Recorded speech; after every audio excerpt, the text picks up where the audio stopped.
ایران نے اسماعیل ہنیہ اور نصر اللہ کی شہادت کا بدلہ لے لیا، اگلا حملہ اس سے کہیں زیادہ تکلیف دہ ثابت ہوگا۔ آیت اللہ خمینی کی اسرائیل کو وارننگ۔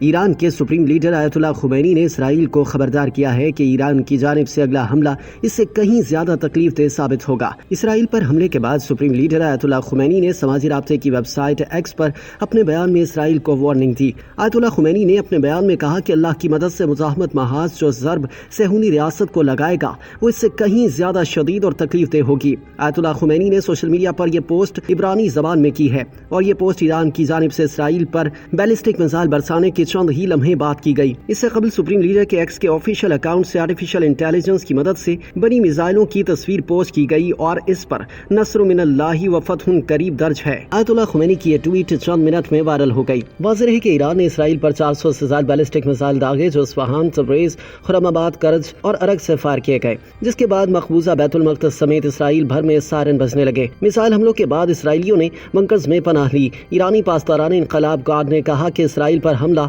حماس کے سربراہ اسماعیل ہنیہ اور حزب اللہ کے سیکرٹری جنرل حسن نصر اللہ کی شہادت کا بدلہ ہے۔ دوسری جانب امریکی میڈیا نے دعویٰ کیا ہے کہ ایران کی جانب سے کیے جانے والے میزائل حملوں میں سے کچھ میزائل اسرائیلی خفیہ ایجنسی موساد کے ہیڈ کوارٹر سے صرف 1 کلومیٹر سے بھی کم فاصلے پر گرے۔ امریکی نشریاتی ادارے CNN نے اپنی رپورٹ میں بتایا کہ ایرانی میزائل حملوں کے بعد سامنے آنے والی ویڈیوز میں کچھ میزائلوں کو تل ابیب میں واقع اسرائیلی خفیہ ایجنسی موساد کے ہیڈ کوارٹر سے 1 کلومیٹر سے بھی کم فاصلے پر گرتے دیکھا جا سکتا ہے۔ CNN نے دعویٰ کیا کہ میزائل گرنے کی ویڈیو ایک اونچی عمارت سے بنائی گئی ہے جو موساد ہیڈ کوارٹر سے محض 3 کلومیٹر کے فاصلے پر واقع ہے۔ دوسری جانب ایرانی خبر ایجنسی تہران ٹائمز نے دعویٰ کیا کہ ایران نے میزائل حملوں میں اسرائیل کے F-35 جہازوں کے اڈے نیواٹم ایئر بیس کو نشانہ بنایا۔ تہران ٹائمز نے بتایا تھا کہ پاسداران انقلاب نے نیواٹم ایئر بیس سمیت 2 اہداف پر ہائپرسونک فتح بیلسٹک میزائل داغے اور اپنے اہداف کو نقصان پہنچایا۔